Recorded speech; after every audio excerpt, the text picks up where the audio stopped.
Hello friends welcome to my channel ओ त्रिपोल तरफ आपण कि एआरआई अमीन एसएफएस आईसीडीसी तार आपणकर एग्जाम आउ किछि मास पर आपणकर एग्जाम हबो तार सिलेबस विषय आमे डिटेल्स जानिबा केते कोन पिला आपण मानकर मेन पई कि आपणकर नबो ता सहित आपणकर जा भी स्किल टेस्ट अछि ता विषय भी डिटेल्स जानिबा।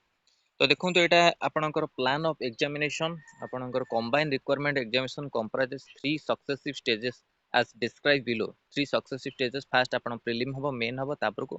कंप्यूटर स्किल टेस्ट देखंतु आपणकर सीबीआरटी मोड रे हबो फेज 1 रे प्रिलिमिनरी एग्जामिनेशन जोथरे कि आपणकर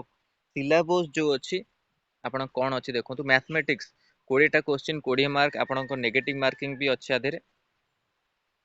जनरल स्टडीज आपण 20 नंबर क्वेश्चन 20 मार्क रहउची इंग्लिश 20 रु 20 मार्क आपणकर रहउची मैक्सिमम मार्क ओडिया रहउची 20 रु 20 लॉजिकल रीजनिंग 20 रु 20 टोटल 100 मार्क 1.5 आवर्स आपनको ड्यूरेशन मिलिबो। The examination mean to solve the screening test only the basis of performance in the preliminary examination candidate will be screened shortly test to the appear to main examination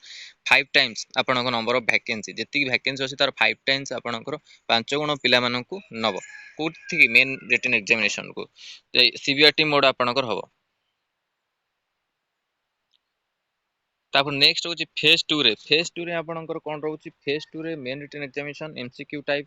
CBRT mode mathematics 40 टी question 40 mark general studies 40 टी question 40 mark English 40 टी question 40 mark Odia आपन 20 रु 20 question रहउची computer 40 रु 40 आपनको 3 hours duration रहइबो 180 mark आपनकर कोन हबो main written examination हबो। तो आपण माने एई सब आपण देखि कि जिबे सब स्टडी जहाँ भी रहिला mathematics general studies English Odia computer एथिरे आपनको प्रीलिम रे लॉजिकल रीजनिंग आपनटा ऐड करछि तो आपण माने सब देखि कि जिबे आ कंप्यूटर एथिरे नाही मेन आपण प्रीलिम रे नाही मेन रे किंतु आपण कंप्यूटर अछि तो ए सब विषय को आपण माने ध्यान देबे ता सहित आगु को जो आपण पकै छथि ता पई कि क्वालिफाई करिवे। आ स्किल टेस्ट पई देखंतु आपनको रहउछि एठी देखिदन 3 टाइम्स केते नबा आपनकर skill test ପାଇଁ candidate will be shortlisted screen 3 times number of vacancy advertised category special category wise as per the merit on the basis of performance in the main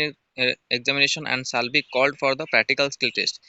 exact mode of preliminary main exams will be notified later। तापर phase 3 रे आपण 3 stages जो लिखा है phase 3 रे आपण कोन हबो प्रैक्टिकल स्किल टेस्ट और प्रैक्टिकल स्किल टेस्ट तो बेसिक कंप्यूटर स्किल आपण को मैक्सिमम मार्क 50 मार्क रहउची 1 आवर ड्यूरेशन एथिरे आपण मानकू मैक्सिमम मार्क 20-25 रखले आपण माने क्वालिफाई करिवे किंतु आपण मेन रहउची प्रीलिम आ मेन को आपण माने क्लियर कले तापर आपण एटा कंप्यूटर स्किल को स्टेज 3 को आसीबे जोथरे कि 3 टाइम्स पिला को निया जिवो। Practical skills and basic of computer skill shall be qualify nature तो minimum qualification marks shall be 40% for all candidate 40% जो माने मार्क रखिबे से माने क्वालिफाई करिवे। prelim main examination shall be started high school certificate examination negative marking shall be negative marking the prelim main examination रहउची केबे केते रहउची 0.33 आपनको रहउची mark assign the question will be deducted as penalty आपनकर 0.33 mark रहउची negative marking सही अनुसार आपण माने करिवे सब question को ठीक भाबे करिवे जहा भी आसुची करिवे नेगेटिव मार्किंग मारिबे नै।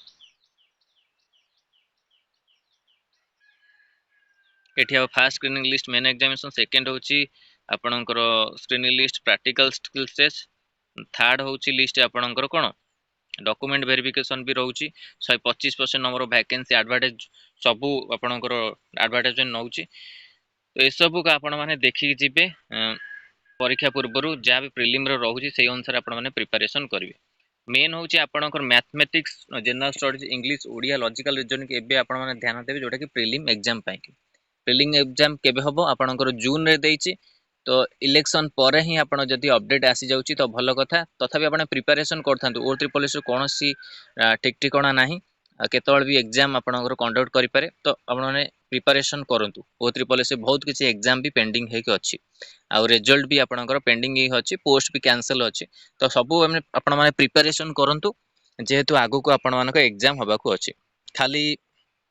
एआरआई अमीनो पिला माने न फार्मासिस्ट पिला माने भी तांकर भी एग्जाम आगु हबार अछि एलटी पिला मानक भी कोन पोस्ट आसीबार अछि तो प्रिपरेशन करंतु आगु भी आपण मानकर वैकेंसी ओ ट्रिपल एससी रे न्यू रिक्वायरमेंट भी आसीबार अछि